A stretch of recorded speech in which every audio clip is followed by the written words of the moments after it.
طلع البدر علينا من ثنيات الوداع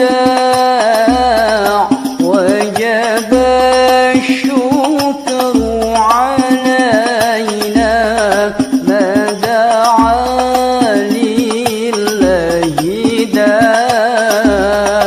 طلع البدر علينا من ثنيات الوداع. السلام عليكم ورحمة الله وبركاته. بسم الله والحمد لله والصلاة والسلام على رسول الله وعلى آله وصحبه وموالاه.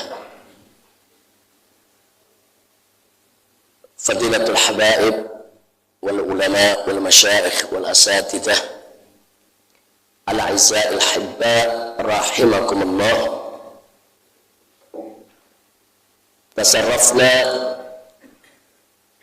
في هذا اليوم لاجتماع معكم ولقائكم، وصلى الله سبحانه وتعالى أن يبارك لنا ويبارك لكم في جميع حركاتنا وحركاتكم وسكناتنا وسكناتكم، آمين يا رب العالمين. Ahibai kiram,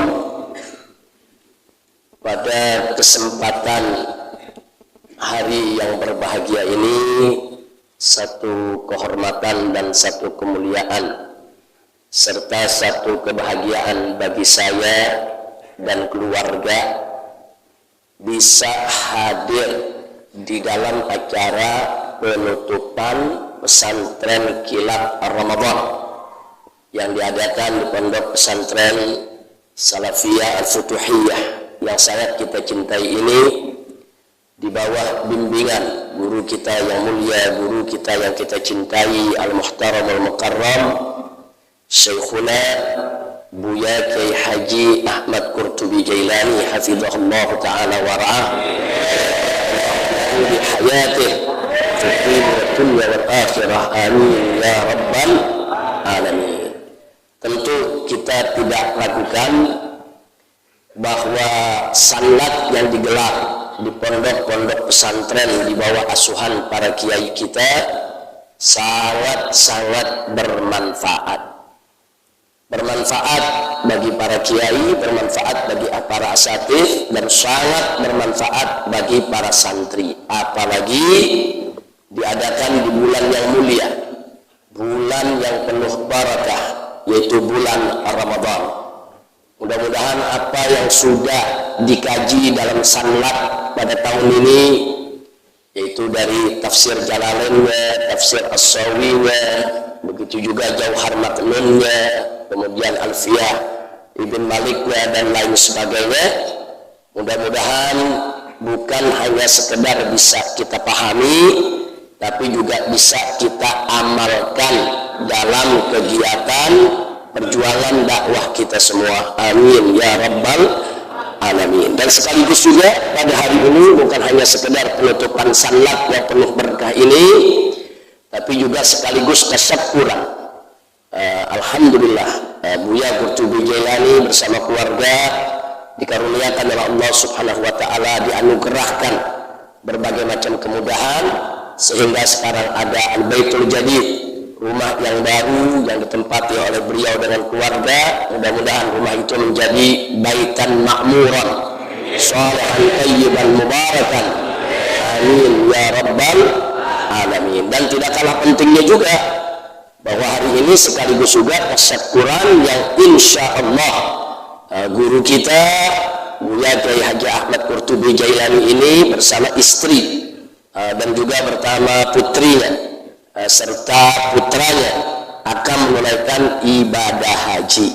Nah, kita doakan mudah-mudahan mendapatkan hajjan mabrurah wa umratan maqbulah, amin ya rabbal alamin. Nah, ahibahil kiram, pada kesempatan ini saya ingin mengingatkan diri saya dan juga ingin mengingatkan semua untuk kita bahwa menuntut ilmu ilmu sebagaimana diamanatkan oleh Nabi kita Sayyiduna Muhammad sallallahu alaihi wasallam itu berlangsung minal mahdi ilal lahdi, akan terus berlangsung mulai dari ayunan sampai kita masuk liang lahat. Artinya tidak ada istilah terlambat dalam menuntut ilmu, tidak ada kata terlambat di dalam kita meraih ilmu pengetahuan, dan tidak ada kata tamat di dalam belajar ilmu pengetahuan.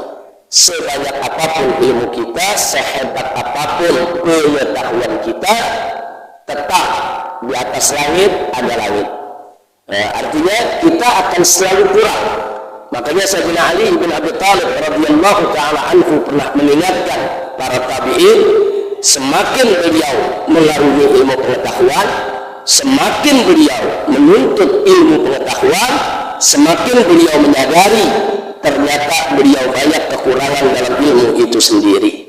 Jadi para ulama kita dulu, para ulama-ulama salaf kita, ulama-ulama khalaf kita, makin belajar justru bukan makin merasa so pintar, makin belajar makin merasa kurang, makin belajar makin merasa kalau dirinya itu nggak ada apa-apanya, makin belajar makin merasa ternyata jauh dari kesempurnaan daripada ilmu pengetahuannya. Makanya luar biasa, kita bisa lihat setiap tahun dilakukan sanlat, setiap tahun dilakukan sanlat.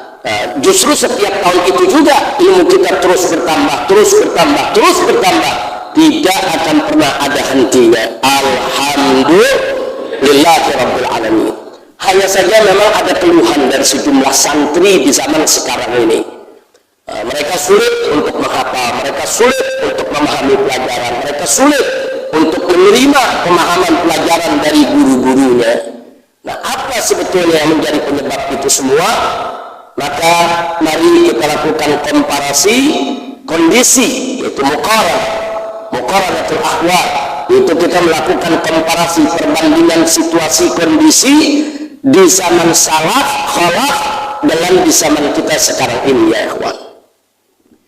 Mari kita lihat di zaman para ulama salaf kita, di zaman Imam Abu Hanifah, Imam Malik, Imam Syafi'i, Imam Ahmad radhiyallahu anhum ajma'in. Di zaman mereka mampu melahirkan ulama-ulama kaliber dunia, mampu melahirkan ulama-ulama yang ilmunya komprehensif. Dia bisa tafsir, dia bisa hadis, dia bisa usul, dia bisa fikih, dia kuasai seluruh disiplin ilmu. Atau kita lihat Imam Suyuti umpamanya, yang artinya Imam Suyuti bukan termasuk salaf, khalaf belakangan, tapi sungguh pun begitu kita lihat kemampuannya. Disiplin ilmu apa yang Imam Suyuti tidak punya kitab, ya ikhwan? Dalam bidang ilmu tafsirnya, ilmu hadisnya, ilmu tarikhnya, ilmu lughahnya, semua itu yang saya maksudkan ilmunya komprehensif. Sementara di zaman sekarang banyak orang kalau sudah ahli tafsir belum tentu dikuasai hadis, kalau ahli hadis belum tentu dikuasai tafsir. Kalau ada yang hebat luar biasa dalam ilmu usul fikihnya, saudara, belum tentu dia mahir dalam bidang tafsir dan hadisnya. Itu yang terjadi di zaman kita sekarang ini. Tapi di zaman dulu ulama-ulama komprehensif, sehingga ulama-ulama salaf itu mampu berdiri sendiri sebagai seorang mujtahid, baik itu mujtahid mutlak maupun mujtahid fil madhab. Tapi komprehensivitas ilmu yang dimilikinya itu membuat yang bersangkutan mampu untuk ijtihad. Nah, sekarang saya tidak ingin bicara tentang nama-nama ulamanya, saya tidak ingin bicara tentang kemampuannya yang begitu dahsyat luar biasa, tapi saya hanya ingin mengajak untuk kita melakukan perbandingan kondisi. Kenapa di zaman mereka mampu melahirkan ulama-ulama sekaliber Abu Hanifah, Malik, Syafi'i, Ahmad, atau belakangan mampu melahirkan ulama-ulama seperti Ibn Hajar Asqalani, Ibn Hajar Haythami, Suyuti, Imam Nawawi dan lain sebagainya. Kenapa kok di zaman sekarang ini sulit melahirkan ulama-ulama sekaliber itu, saudara? Nah, kuncinya yang ingin kita sampaikan di sini adalah, yuk mari kita lihat dulu kondisinya. Padahal, jadi catatan buat kita, padahal di zaman Abu Hanifah, Malik, Syafi'i, Ahmad radhiyallahu anhum, di zaman mereka menuntut ilmu nggak mudah. Di zaman mereka kitab-kitab hadis belum dibukukan. Di zaman mereka mencari mushaf Al-Quran sulit. Karena itu ulama-ulama di zaman itu tidak ada yang pegang mushaf Al-Quran. Kenapa? Al-Quran fi sudurihim. Jadi mereka sudah terbiasa dengan adat istiadat tradisi kehidupan ulama-ulama salaf kita. Bagaimana Al-Quran itu ada fi sudur, la fi sutur. Jadi Al-Quran itu ada dalam dada mereka. Makanya ulama-ulama dulu semenjak kecil, termasuk Imam Syafi'i radhiyallahu taala anhu, usia 7 tahun sudah hafal Al-Quran 30 juz. Karena bagi ulama-ulama di zaman itu Al-Quran modal utama. Mau jadi ulama ya harus hafal Quran. Mau jadi mujtahid ya harus hafal Quran. Mau tampil sebagai guru di tengah umat ya harus hafal Quran.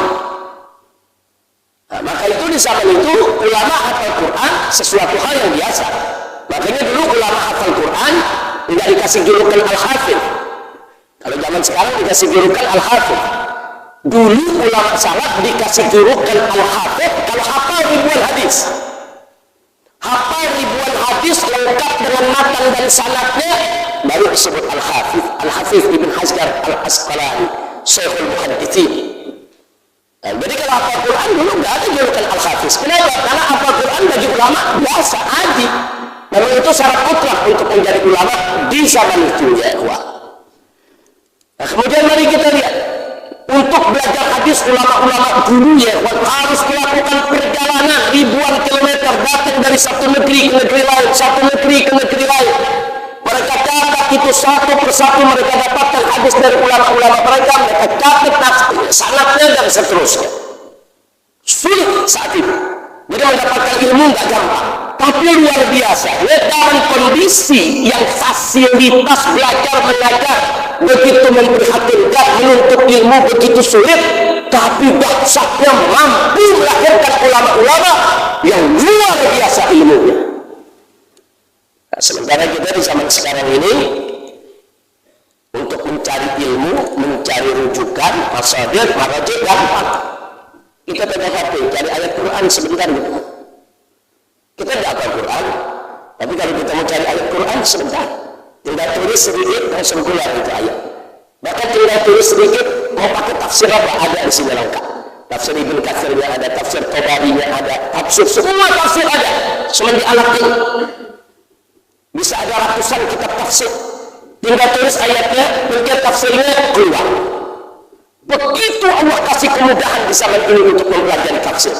Begitu juga hadis yang jumlahnya ratusan ribu hadis. Hanya tinggal menggunakan HP. Kita tulis hadisnya langsung keluar siapa perawinya, apa nilainya, bagaimana sanadnya, kemudian apa makna kalimatnya. Lengkap. Tapi sungguh pun di zaman ini serba mudah, serba gampang Allah berikan. Untuk mendapatkan ilmu pengetahuan mudah, lancar, mutakhir, modern. Tapi tidak mampu melahirkan ulama sekaliber Imam Syafi'i. Tapi tidak mampu melahirkan ulama sekaliber Imam Ahmad, Imam Malik, dan lain sebagainya ya ikhwah. Nah, ada rahasia apa di balik itu semua? Nah, inilah yang diamanatkan oleh guru daripada Imam Syafi'i radhiyallahu ta'ala anhu, yaitu Al-Imam Waqi'. Tatkala Imam Syafi'i mengeluh tentang lemahnya hafalannya, singkat, saudara wasiatnya singkat, al-ilmu nurun fala tadfihu bil maksiyah. Ilmu itu adalah cahaya, jangan kau padamkan dengan maksiat. Ternyata ini yang menjadi penyebabnya ya ikhwan. Simpel, al-ilmu nurun. Ilmu adalah cahaya, fala tadfihu bil maksiyah. Jangan kau padamkan cahaya tersebut dengan maksiat. Ternyata maksiat itu saudara bisa memadamkan cahaya ilmu. Jadi di zaman sekarang ini kenapa banyak santri sulit menghafal, kenapa banyak santri sulit belajar, sekalipun si santri tadi sudah menjauhkan diri dari maksiat, sudah menjauhkan diri dari maksiat, ternyata lingkungan kehidupan kita di tengah masyarakat di zaman ini saudara tidak mampu kita bendung dari banjirnya maksiat. Kita udah gak mau maksiat, maksiat kemarahan kita saudara. Kita udah gak mau maksiat, maksiat yang masuk ke kamar kita. Kita udah gak mau maksiat, kita lagi buka di HP, mau lihat Quran, itu ada iklan. Iklannya maksiat. Kita udah gak mau lihat, yang kita mau lihat pengajian bagus ya. Kita buka YouTube, banyak pengajian bagus, kita mau dengerin. Begitu pencet mau dengerin, keluar iklan. Wah, iklannya perempuan mutabat rijal. Artinya apa? Kita gak bisa lari dari maksiat. Di sekitar kita udah maksiat. Maksiat menghukum kita. Nah, kalau udah maksiat menghukum kita, maksiat itu akan memadamkan cahaya ilmu pengetahuan. Baik maksiat yang dilakukan oleh diri kita sendiri maupun maksiat yang dilakukan yang ada di lingkungan kita, saudara. Nah, dulu zaman para imam, dulu ditegakkan khilafah. Setelak khalifah yang ada di zaman itu, tatbik syariah berjalan, ya. Syariat diterapkan, syariat dijalankan, orang mencuri dipotong tangan, zani muhsan dirajam, sudah semua dilaksanakan. Orang tak berani sembarangan untuk membuka tempat maksiat, membuka baitul tiara. Baitul tiara itu tempat pelacuran, nggak berani, sudah.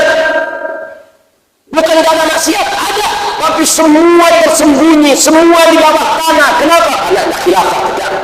Karena hukum Islam diterapkan, nggak berani. Sehingga lingkungan itu al-bi'ah muhayya'ah litalabil ilm. Jadi sehingga lingkungan itu betul-betul cocok kondisinya untuk para penuntut ilmu. Sehingga penuntut ilmu merasakan bagaimana keberkahan ilmu yang mereka pelajari. Karena tidak ada maksiat di sekitar mereka. Jadi ulama-ulama dulu menjaga diri, saudara, mereka menahil wara, bersuhud, menjaga diri mereka dari maksiat, dan negara pun saudara menjaga masyarakatnya dari maksiat. Sehingga dengan tidak adanya maksiat, atau paling tidak dengan maksiat yang begitu minim di sekitar mereka, itu yang membawa mereka berkah. Sehingga mereka mudah menghafal, mereka mudah belajar, mereka mudah mendapatkan ilmu, mereka mudah untuk melahirkan ulama-ulama yang kalibernya luar biasa, saudara.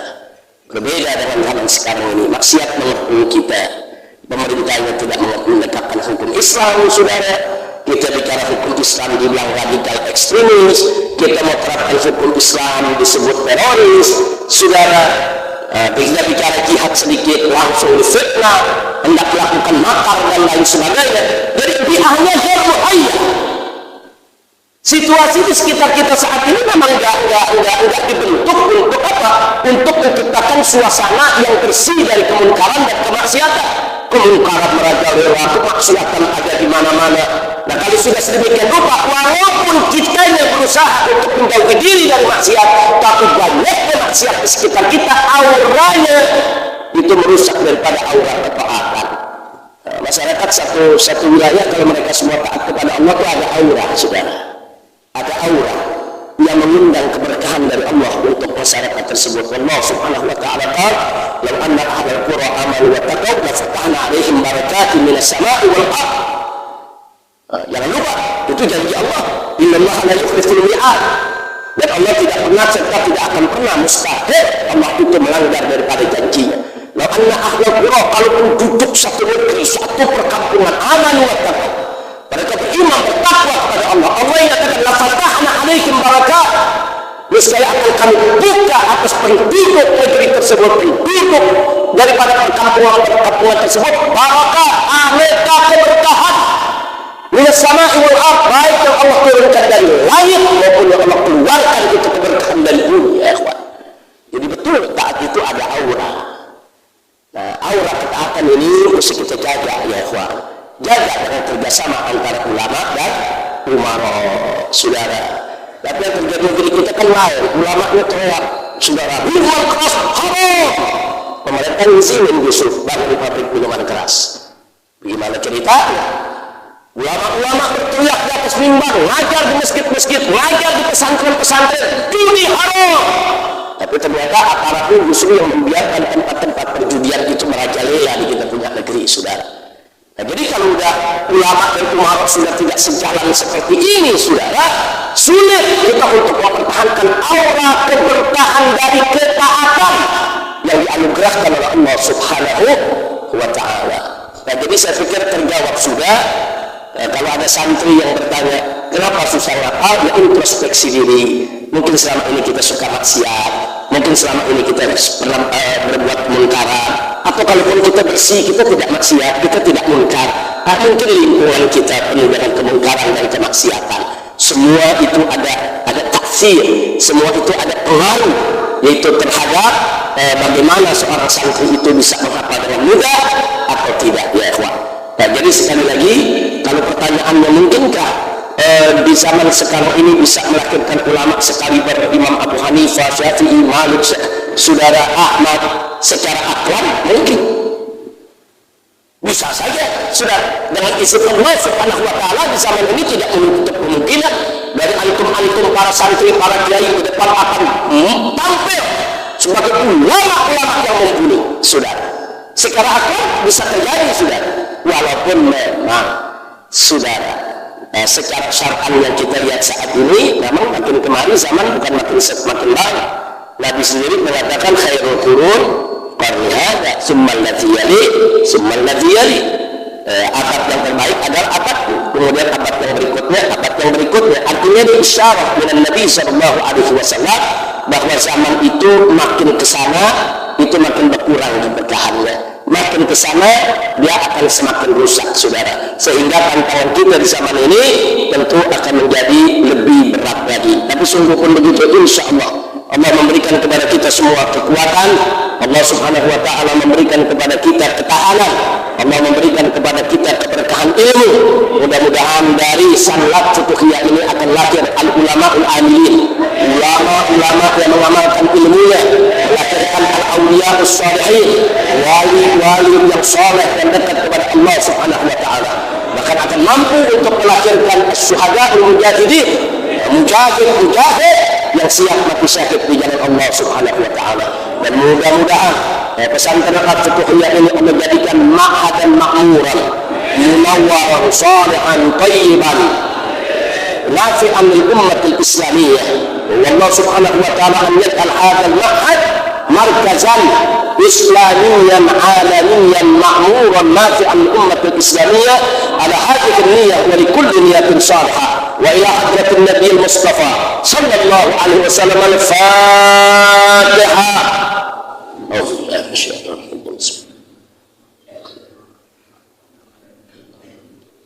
Ya Pak.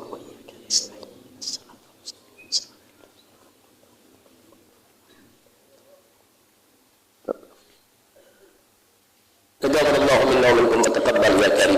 Dan selanjutnya kita doakan betul agar guru kita Buya Qurtubi Jailani dimudahkan oleh Allah dalam perjalanan umrah dan hajinya, dimudahkan perginya, dimudahkan pulangnya, dimudahkan yaitu manasiknya, dimudahkan perjalanan ibadah sampai mendapatkan hajjan mabrura.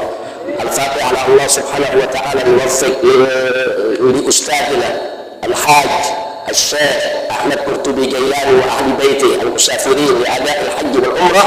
الله سبحانه وتعالى يوفقه للتيسير والتسهيل في مناسكه وفي أداء الحج والعمرة، وأن يهب لهم حجا مبرورا وعمرة مقبولة وزيارة متقبلة. وإلى حضرة النبي صلى الله عليه وسلم الفاتحة.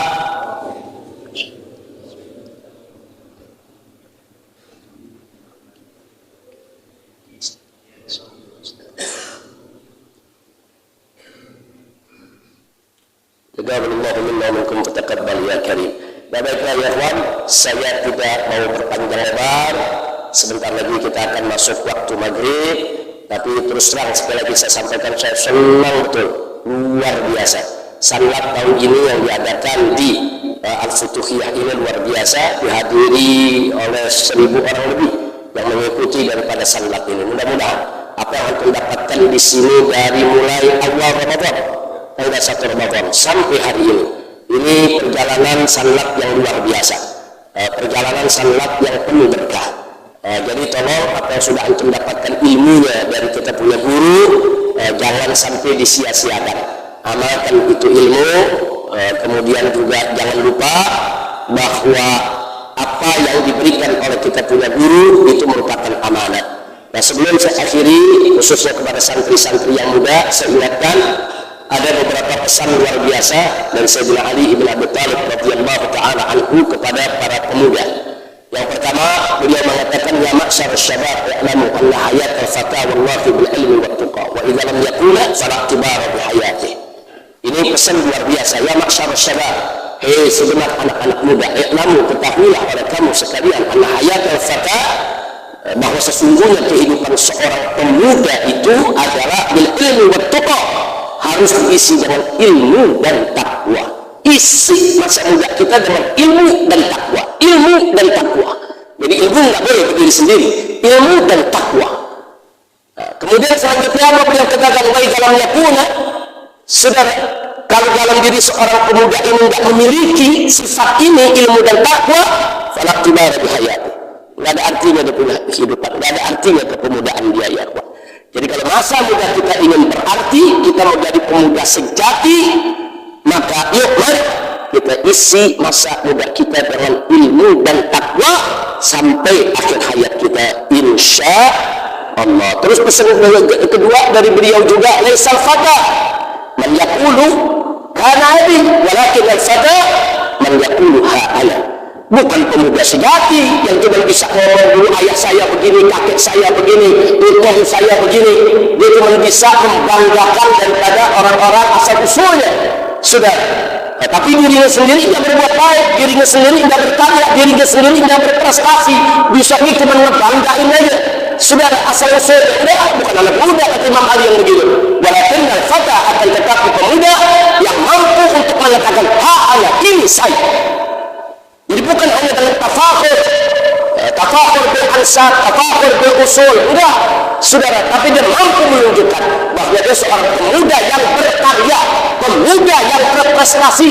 Itu kata-kata ha ana, ini saya. Maksudnya bukan sekedar ucapan ini saya, maksudnya anak muda ini berprestasi, anak muda ini berkarya, anak muda ini produktif, anak muda ini manfaat untuk agamanya, untuk keluarganya, masyarakatnya, bangsanya, negaranya. Itu baru anak muda, ya ikhwan.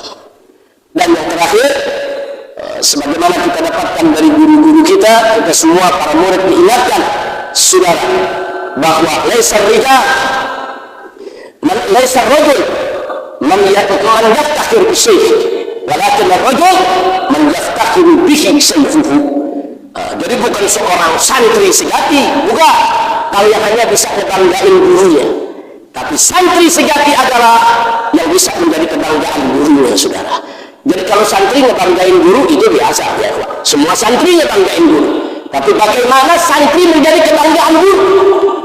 Jadi lesar rojo menyampaikan bisa, bukan santri sejati yang hanya bisa membanggakan gurunya. Walakin rojo, tapi santri sejati itu, lelaki sejati itu adalah man yaftakhiru bihi sayfuhu, yaitu santri yang gurunya bangga dengan dia. Masya Allah. Kalau guru udah bangga dengan santri, berarti santrinya kan berprestasi, berarti kan santrinya berkarya, berarti kan santrinya berkhidmat, berarti kan santrinya betul belajarnya, berarti santrinya betul cintanya tulus kepada gurunya. Nah, mari kita berusaha bagaimana kita menjadi kebanggaan guru kita, bagaimana guru kita bangga dengan kita, sayang dengan kita, cinta dengan kita, saudara. Kenapa? Karena kita berprestasi, kita berkarya, kita menjadi orang yang saleh, sehingga kita menjadi kebanggaan guru kita, insya Allah. Nah, itu saja yang saya ingin sampaikan.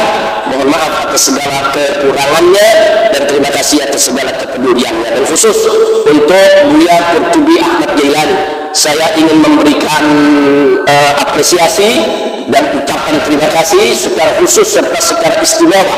Ternyata di sela-sela kesibukan beliau mengurus santri, mengurus umat, menjalankan sanlat yang tugasnya begitu berat, tapi ternyata beliau mampu menjalankan roda organisasi Front Persaudaraan Islam.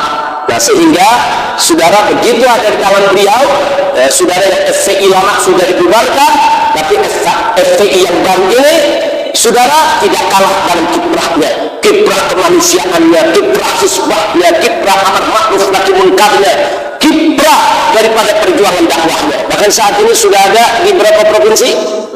24 provinsi Front Persaudaraan Islam sudah dilantik dan dideklarasikan oleh guru kita. Nah, jadi antum bisa bayangkan di tengah kesibukan beliau mengurus ribuan santri, mengurus ribuan umat di mana tempat, di semua kesibukannya yang luar biasa, ada tugas sangat lagi seperti ini, tapi roda organisasi FPI tetap berjalan luar biasa, lancar, sukses, berkah. Nah, ini kebanggaan kita semua. Begitu saya secara khusus saudara mengucapkan terima kasih kepada beliau dan bersyukur kepada Allah Subhanahu wa taala kalau front persaudaraan Islam diberikan seorang penasehat, seorang imam yang luar biasa saat ini untuk membimbing, membina FPI di seluruh tanah air. Doakan saja, mudah-mudahan FPI yang baru ini akan menjadi jabhah salihah, jabhah thayyibah, jabhah nafi'ah lil ummah sya'bil Indonesia. Amin ya rabbal alamin. Dan doakan agar beliau untuk dijalani selalu sehat walafiat. Ya Allah Subhanahu wa taala wafiqahu li kamal sihah wa kamal afiyah. Wa ila hadratin Nabi sallallahu alaihi wasallam al-Fatihah. Bismillahirrahmanirrahim. Alhamdulillahirabbil alamin.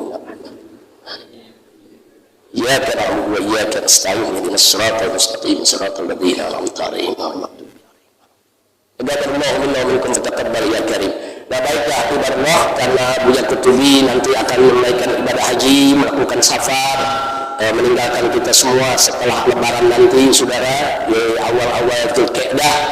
Saya pikir tidak ada salahnya sama-sama saat ini yuk kita baca qasidah, nasyid talbiyah ya ikhwan, untuk mensupport, untuk memberikan dorong kepada beliau dan keluarga, juga kepada yang lain untuk semangat menunaikan ibadah haji, untuk semangat menunaikan ibadah umrah, insyaallah dibantu Hani. Labbaik Allahumma labbaik, labbaik la syarika laka labbaik, innal hamda wan ni'mata lak wal mulka la syarika lak, innal hamda wan ni'mata lak wal mulka la syarika lak. Labbaik Allahumma labbaik, labbaik la syarika lak labbaik, innal hamda wan ni'mata lak wal mulka la syarika lak, innal hamda wan ni'mata lak wal mulka la syarika lak. Labbaik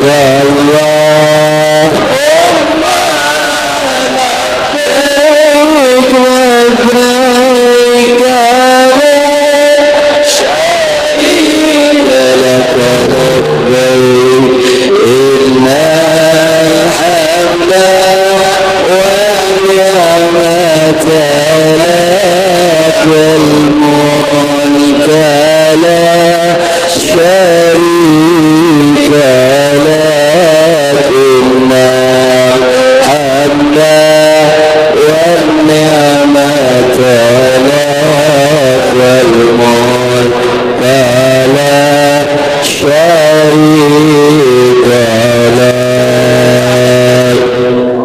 Allahumma shalli wa sallim alaihi. Dari saya cukup sekian, terima kasih banyak. Subhanakallahumma wa bihamdika asyhadu an la ilaha illa anta astaghfiruka wa atubu ilaik. Walhamdulillahirabbil alamin. Wassalamualaikum warahmatullahi wabarakatuh.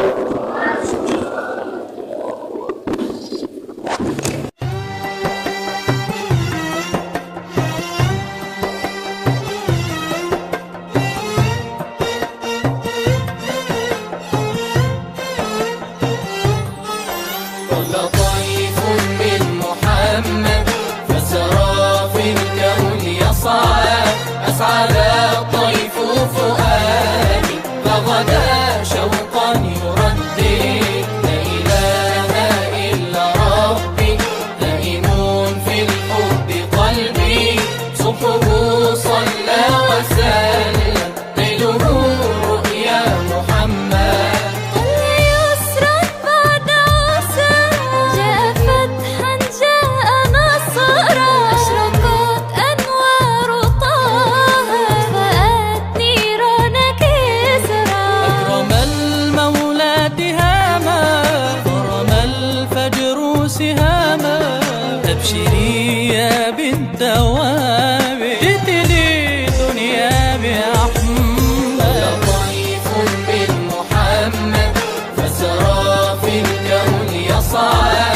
أسعد